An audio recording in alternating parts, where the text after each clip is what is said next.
Okay, good morning, everybody. Welcome to Therapy Thursday. I wanted to talk about this last week, but I didn't really have the chance to get into it. But we're going to get into it. Lopter, Demon King of Inferno, hail! Um, and Jorge, what's up? So, see, I always look at the comments and then I completely forget what I was going to talk about. Okay, here's what we're going to talk about. And I have been playing around with this damn thing, trying to figure out how to do this. So, boom! Welcome to the banner. Trying to figure out this StreamYard, integrating a lot of this shit here. All hail Rule 34. Okay. So, cuties, the ongoing debate. We're going to talk about this movie. Um, we've all seen the clips. Some of us actually tried to stomach the movie. Uh, and in a, an honest approach to what this movie was supposed to be versus what it turned out to be, and kind of going over my assessment of what it turned out to be. So what I did earlier is I went on Twitter and I wanted to get a general feel for what was going on with everything. Let's see.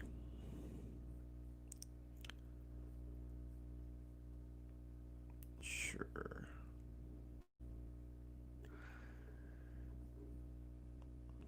How is this not?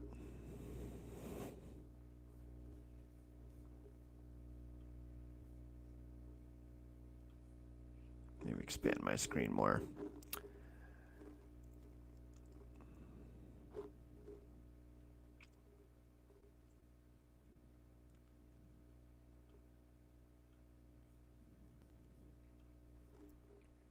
Give me a second, guys, while I try to.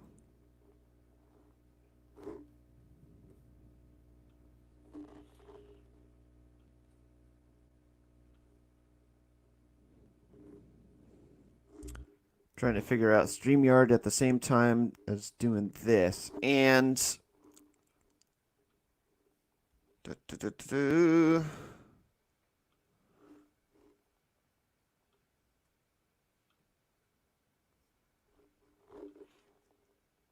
Yeah, might as well. Okay, so Cuties, the ongoing debate. Did you watch Cuties? What did you think about it? Honestly, or what was it about the movie that didn't appeal to you that you didn't watch it? Looking to compile something, leave a comment below. Lopter, you commented it's a piece of pedo bait. You know, the bigger YouTubers can't say the pedo word, but I'm going to say it because I am not a big YouTuber. Pedo! Pedophile. And no, I don't want to update Microsoft. Okay. I have severe hate for pedos, and whatever came up with it should be castrated. Castrated. That is the cutting of the balls to make one a eunuch. Don Gillette, he commented, want to see what the outrage was about. So got about 30 minutes in, and it didn't interest me. Didn't see anything that was supposed to turn us into vigilantes and send us to kill the filmmaker. Just little kids influenced by the culture and wanting to grow up too fast. Orange Hat Reviews, hail! I chose not to watch it because of its sexualizing children. Also, personal reasons. You don't fight child sexualization by committing it. That's not how it works. And then Lopter commented, that's like if I murdered a cat in order to call out Pelican Entertainment. So, that was kind of the Yeah, and then Jorge tired for like 10 minutes and said, "F, I don't need to be on a list." Um, so yeah, that's the general consensus, and I think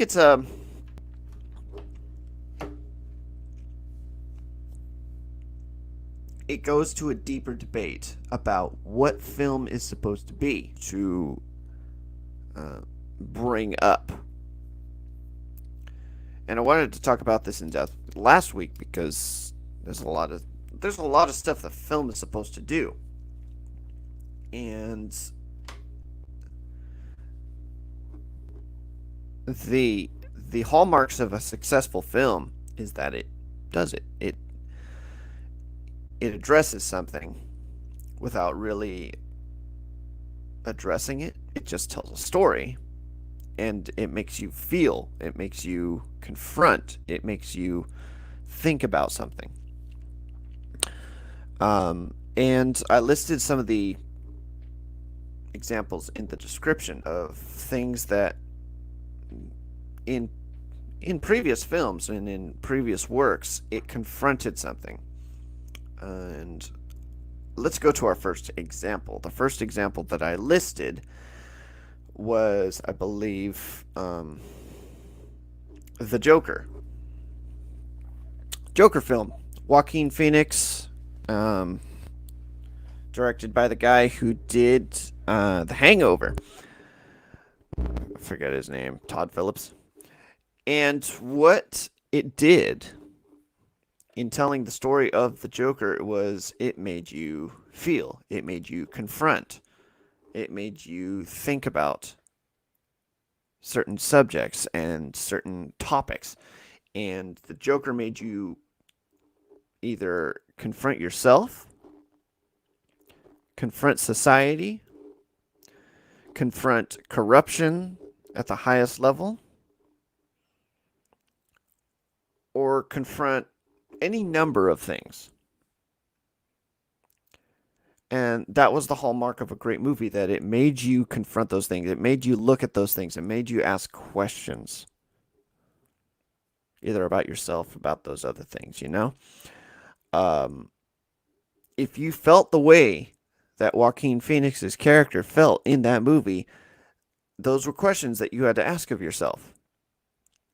What's my breaking point? His was obviously the society around him, how they had treated him so um, what's the word? I'm not looking for unfairly, but dismissing him, uh, disrespecting him. And at that last line, he says, "You get what you fucking deserve." And then he shoots the television show host on air.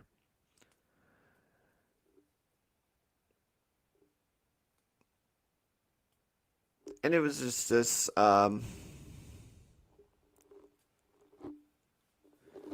Yeah, I don't know. Pollution Entertainment. If you don't know who that is, Entertainment, currently active YouTuber, killed his cat on camera and still on YouTube. Wow. And then I heard that YouTube completely removed a channel because of something that they did outside of YouTube's auspices, but YouTube got a hold of what they were doing and just got rid of the dude, or the dude's channel. And that's interesting because I don't know. I don't know about this pollution. I kind of want to check it out now. But here's the thing about Joker. We're talking about Joker. Joker is a movie that successfully made you think about things. Another movie, and it was more in the wheelhouse of what Cuties is diving into. 8 millimeter. It was such a long time ago that I saw that movie,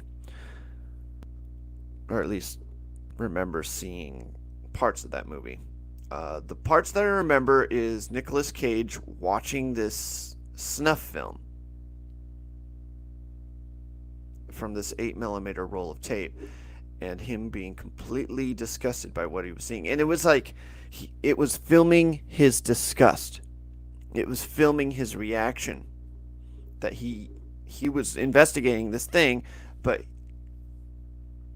somehow he had to keep his eyes on the screen to see what was going on, and his utter revulsion and disgust, and him looking at the mirror and trying to look at himself after having seen that and trying to tell himself that it was going to be okay. It was traumatizing for him to see that. And that was Nicolas Cage in like his at his prime. Freaking, I think he had just done The Rock, and he was starting to get onto the National Treasure gig. But dude, the dude was, I think he also did like Face Off during that time. Yeah, the dude was on a roll, and 8 millimeter, Machini, hail. But yeah, you saw what he was going through in watching that, and you could feel that.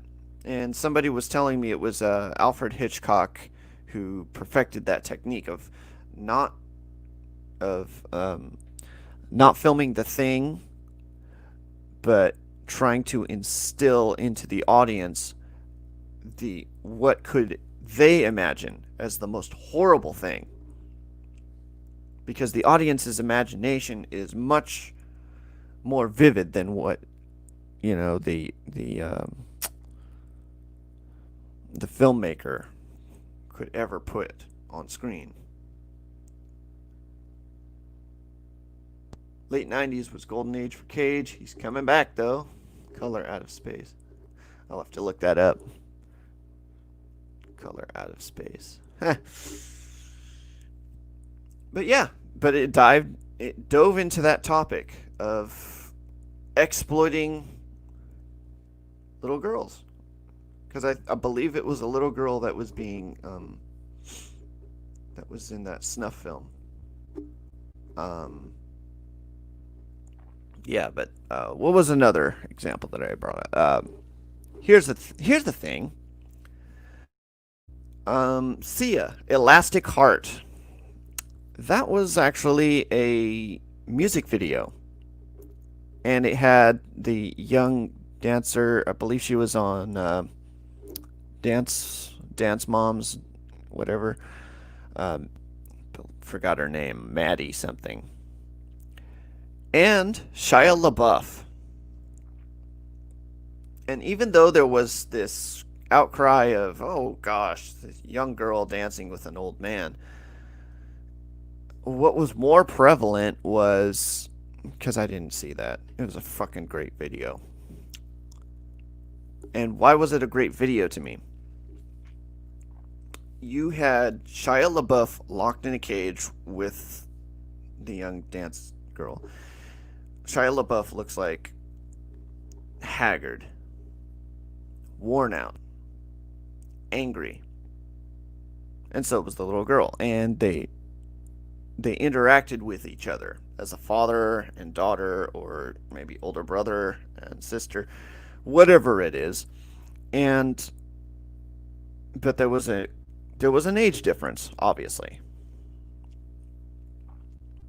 and an experience difference between the way the two moved. His movements were more labored. Hers were more lithe, agile. She was more sprightly. But he did his best to interact with her in the way that he could.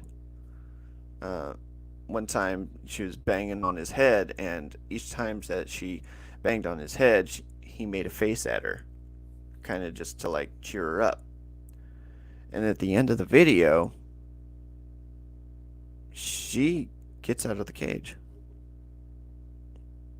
And he can't. He can't get out of the cage. and he's angry that he can't get out of the fucking cage, and he just falls into despair. And the little girl is trying her hardest to get the dude out of the cage.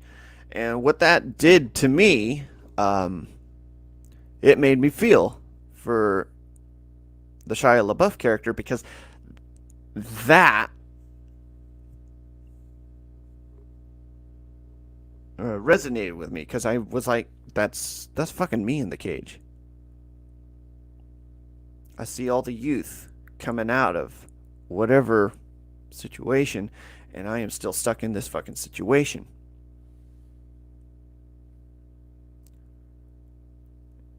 Now, I was saying to somebody else that the hallmark of good writing is that you don't have to relate. You don't have to identify with somebody on the film. And, like, you don't have to see. I don't have to see a fucking half Asian American on screen in order to relate to them, in order to identify with them. Just put some good fucking writing onto them, and I will identify. I will relate. And I related to Shia LaBeouf, even though I am not a Jewish, 30 something. He's Jewish, right? I don't know.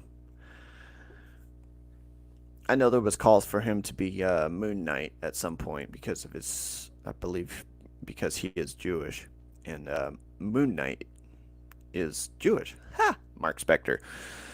So, yeah, great example of a girl who is dancing and an older individual being involved in that dance, but the message is completely, and it was without words. It was all in the dance. It was all in the actions of the two people on screen.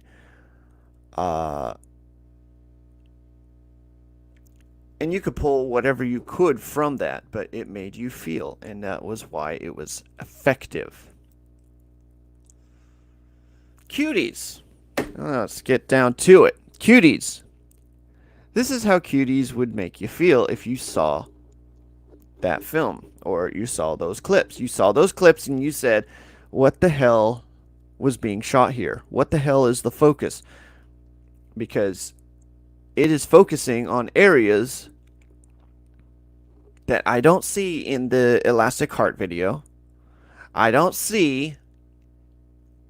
not see in the 8mm video, but I can assume that that was the focus on that Nicolas Cage was seeing.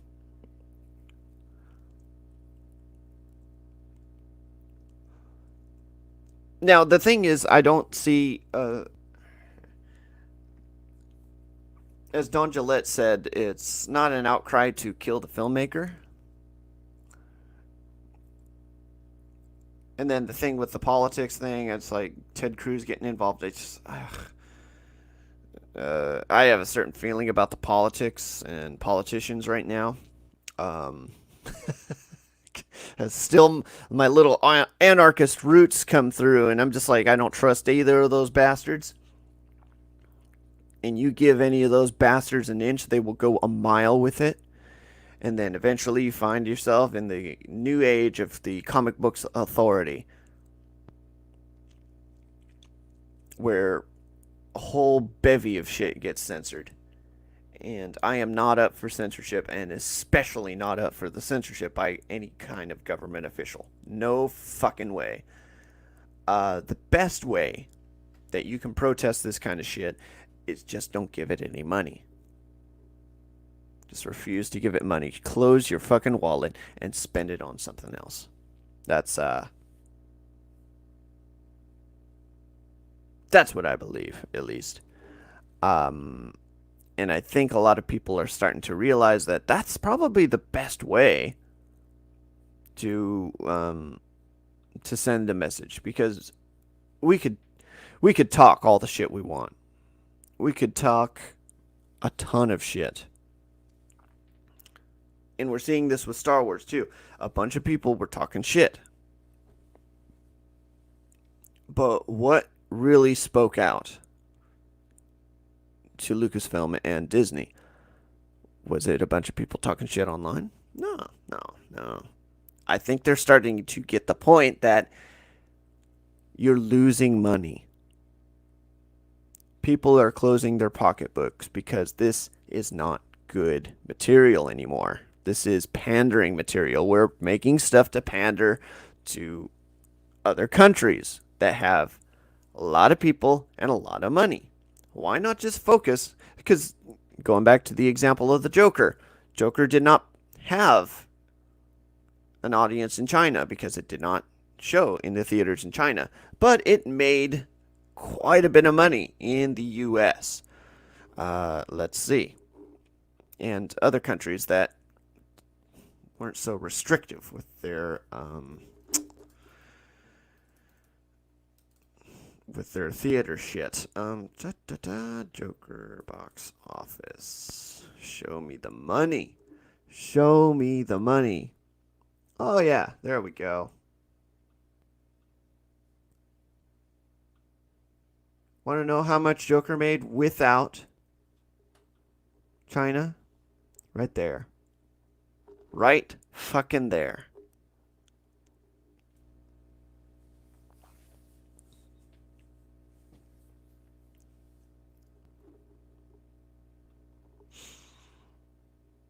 But yeah, it goes back to this thing of like, you don't need to pander and you don't need to approach these subjects like they're, oh gosh. Going back to cuties, well, cuties is not going to show in China. I, ugh.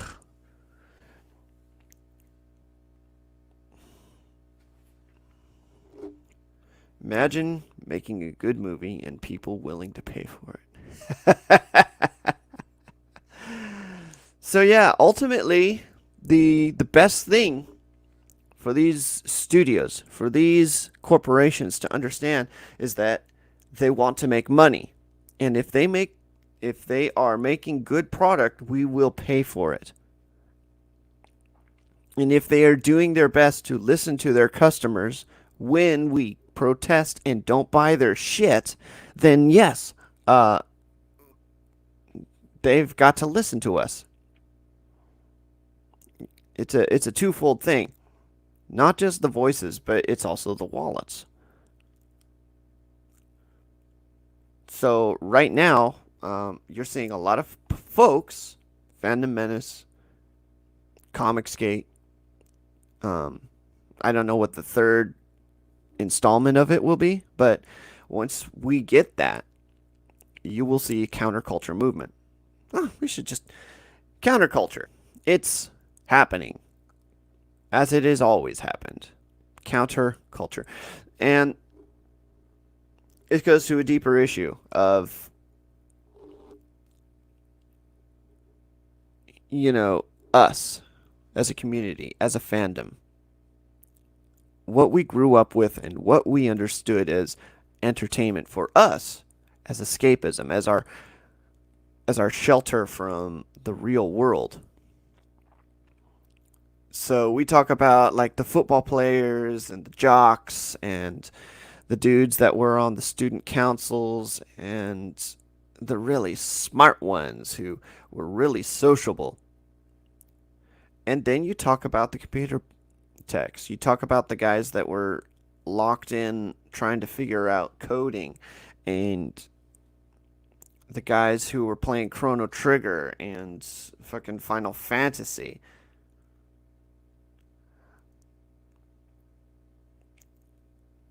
Us. And there's a stark difference. We were clinging on to these things as like really good for us as our escape from the jocks, the sports nerds, or the sport. I wouldn't even call them nerds. Like the sports enthusiasts, the guys that would bully us, the guys that would throw us in dumpsters, the guys that would like hold us over a toilet and then flush as our heads were dunked in. Uh, we found our escape in these franchises, in these stories. We'd pick up an issue of X Factor and just dive into the artwork and the dialogue. And now we're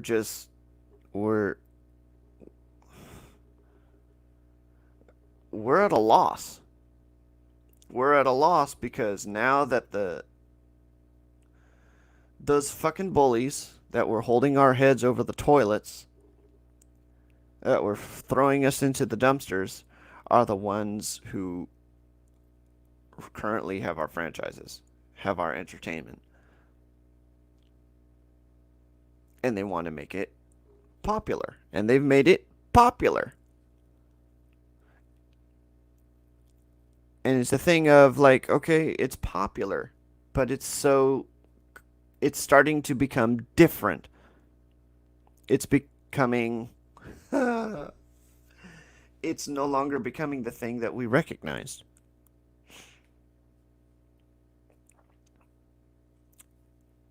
And cuties is just it's a big problem. Um it's a big part of a certain segment of the LGBTQ community that's trying to keep these guys at bay. And I'm going to call them out, the fucking NAMBLA. Because I don't care if they demonetize me. I don't care if they fucking take this video down. We're going to talk about these bullshitters marching at their parades and trying to insert themselves into that community to normalize this shit. We aren't going to normalize it. We aren't going to tolerate it. And it's going to be a fucking field day if they try. Because as Netflix has understood, and I hope the director of the Cuties movie understands, the art community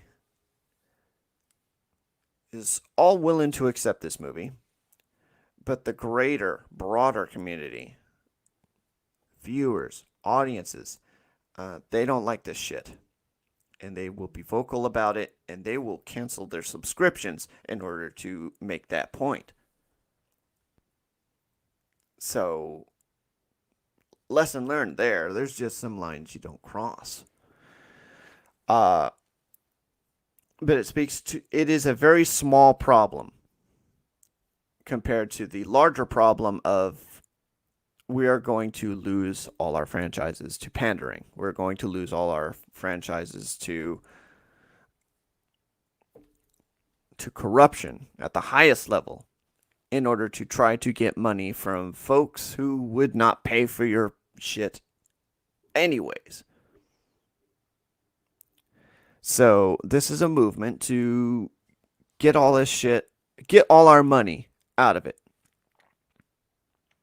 I am slowly weaning myself from these entertainment franchises who've just fucked it up for us. I mean, I'll still watch The Mandalorian, season 2, because Gina Carano doesn't seem to be fucking taking the blue pill. She's fucking red pilled, and I appreciate that. Plus, she's a freaking haven't heard that in a while. So, yeah, Gina Carano, I will simp for days. And then some really good gaming studios. They talked about CD Projekt Red last night, who actually appreciates their customers buying their games and doesn't do all the bullshit of microtransactions that all these other gaming companies seem to be doing. Stand up and applause for that shit. They're making games for gamers. Hoorah! But for the most part, aside from those very small... Oh, yeah, and then I'll watch The Mandalorian Season 2 because Jon Favreau wants to interact with the fans. He wants to fucking... Dude, At the D23, I was probably only 3 aisles away from John Favreau in the press section before they figured out what to do with the press. It's like, oh, what? You sat me over here, right? 3 rows behind the dude? Anyway, yeah, but John Favreau seems like a personable individual, and he's freaking, hey, listen to the fans. Uh, and that's some stand up fucking. That's a stand up guy. And I'll watch The Mandalorian season 2 because of it. Not sure about Pedro Pascal, the title character.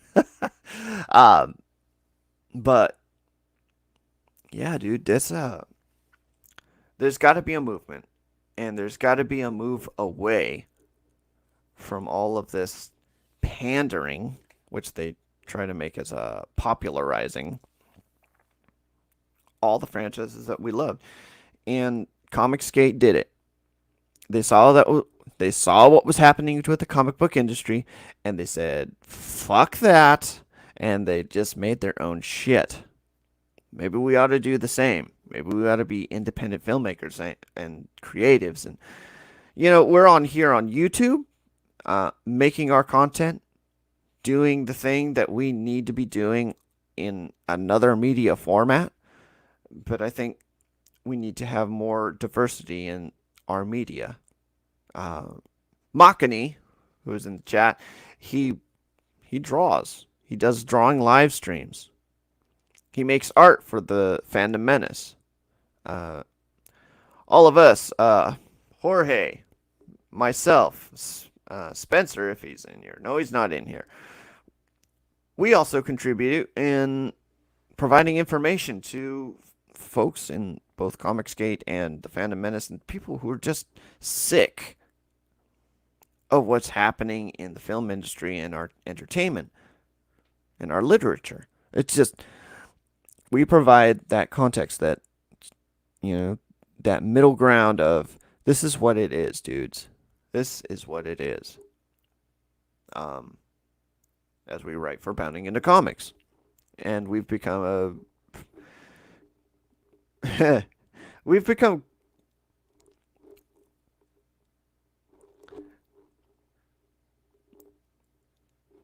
what have we become? We started growing our YouTube channel. We're on Twitch now. We're Our website is viewed by, I don't have the numbers, but I know we're viewed by a lot of folks. I can look that, I could see that just from the Dune trailer leak that I posted. Um, and that video, which was unlisted, is the most viewed video on my channel. I think it's up to 10,000 views. Just people watching it because Warner Brothers would not release the teaser. Um, and then every time the teaser was actually posted without all the obscurity that I put on my fucking video, uh, every website that had a video hosting, it was taken down. Um, but yeah, it's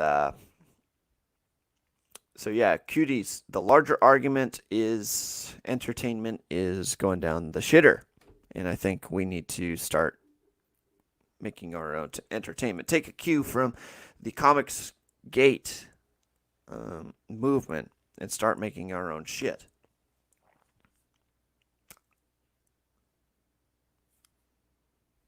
Aside from that, the pandering to China, pandering to the art community. We talked about it last week where people just want to see cool shit. The Mandalorian season 2. There's some cool shit in that trailer. I mean, there's folks who will be like, "Oh, what that doesn't make sense," and they'll argue day and night about concepts and things that just don't make sense. But ultimately, we just want to see cool shit. If we see cool shit, the logic of it will just get thrown out the window because we are seeing cool shit. It's the, what do they call it? The diversion of nonsense or something like that. Or no, sorry, um, the disenfranchisement. No, it's the concept escapes me right now.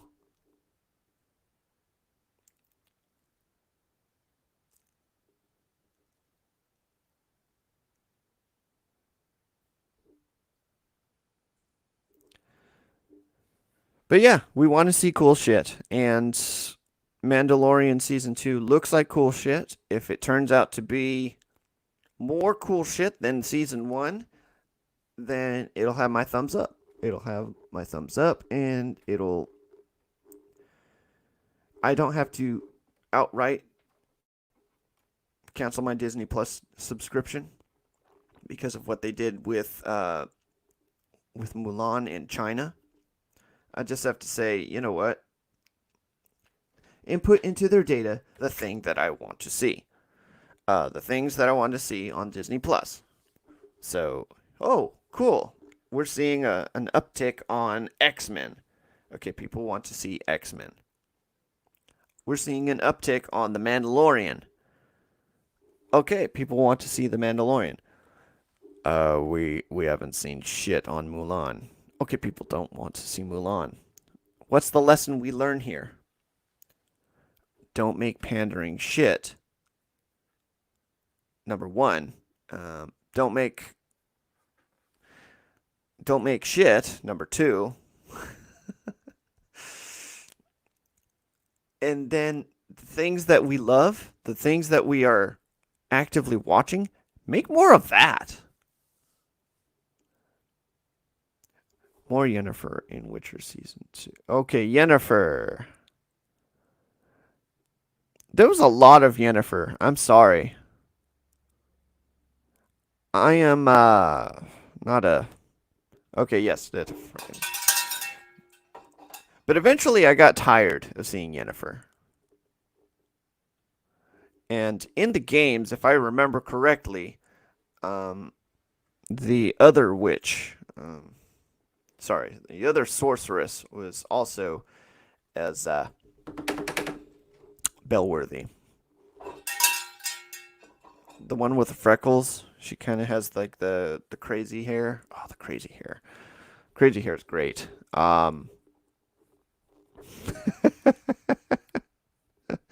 True, and the timeline was too wacky. In the books, it's more Yennefer focused. Gosh, yeah, that's right. They took it off the books, not the games. Gosh. Anyway, well, that's pretty much all I got for us today. Yes, Triss Marigold. There it is. Oh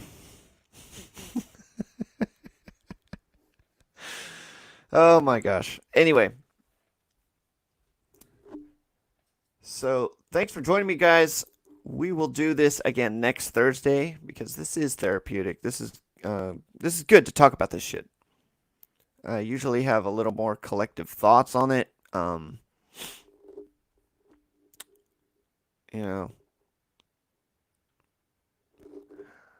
yeah, there was something I wanted to share too. Ta, ta, ta, ta, ta. Yeah, this article on Fox News, amazing. The View, cuties sexualizes young girls, but boycotting Netflix is not necessary. I don't think we need to give the world a reason for disgusting pedophiles and perverts to sexualize young girls. Meghan McCain said.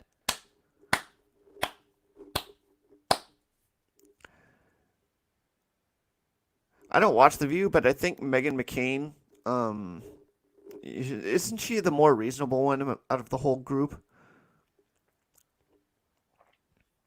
Oh yeah, the panel on of ABC News, The View, found a rare topic they could all agree on Thursday when addressing Netflix's controversial cuties. See, they saying they feel the film sexualizes young girls. Well, duh. But argued that the streaming service should not be boycotted. As a result, Cuties, written and directed by, oh gosh.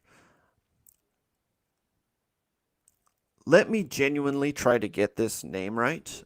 Memona Decore. How was that? I wish Deviant Porg was in here. Focuses on a group of 11-year-old girls who form a twerking dance group, much to the chagrin of one character's very conservative Senegalese family. The film has been widely criticized for sexualizing young girls, resulting in calls to boycott. See, I'm reading this on Fox News. If I go to like Variety or NBC, they'll be like, allegedly sexualizes young girls. No, Fox News will just say it right out. It's sexualizing young girls. Boycott Netflix, cancel Netflix. I don't know how we went from not just disagreeing about a film or talking about a film and having different opinions to cancel the whole streaming service. I appreciate Decora's intent and her attempt at doing what she did. I don't. Which is to showcase how we sexually. But here's the thing Lopter was talking about. You don't talk about. You don't showcase how wrong it is by sexualizing young girls by showcasing the sexualization of young girls. You don't kill a cat and say you're against killing cats.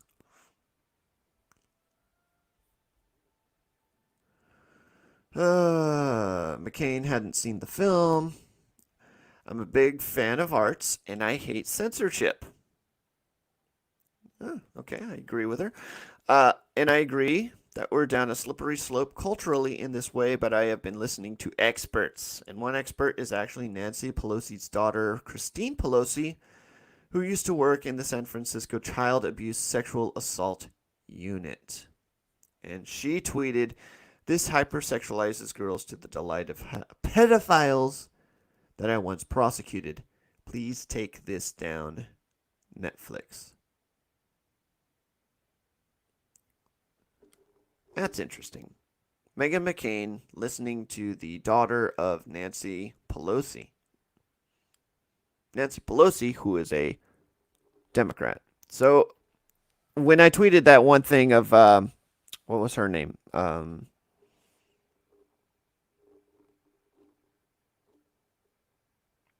What was there? The Hawaiian chick. The Hawaiian Democratic nominee. Anyway, Democratic nominee for president. She dropped out of the race kind of midway. Yeah, Cuties would have gotten its point across much better if it was done as a documentary with interviews of the girls and parents and such. Okay, so talking about this, community college, I was part of Tulsi Gabbard. Thank you, Jorge. Tulsi Gabbard, freaking the voice of reason, and one of the first to speak out against the film amongst everybody speaking out against the film. And she didn't make it political, by the way. She is a politician, but she just said just on a human level. She related it on a human level. And all of these websites wanted to make it a fucking political thing. God damn it. Anyway, uh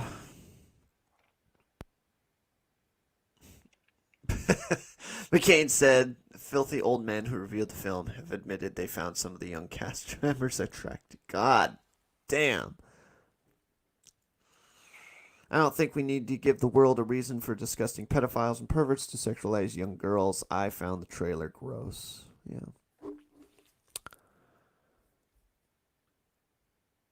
But, oh gosh. What was I saying earlier? But yeah, it's not a political thing. You could be a Democrat. You could be a fucking Republican. You could be a libertarian. You could be an anarchist. And you will see this shit and you will go, fuck that. I am not watching that shit. It's up to you whether you want to cancel your Netflix or not. I think Netflix made a mistake in whatever contract they made and whatever monies they doled out to try to get the film. Because I know there's like contract negotiations and they have to like give money for distribution. So I think they made a mistake in that. But ultimately, it's up to us whether we click on the damn thing or we hide the damn thing from our feed. Whether we cancel Netflix or we keep our Netflix accounts. We're sending a message that this thing is not going to be watched. And on the whole, we're going to cancel our Netflix subscription if this stuff continues to get pushed into the mainstream. And I hope Mimona Decore,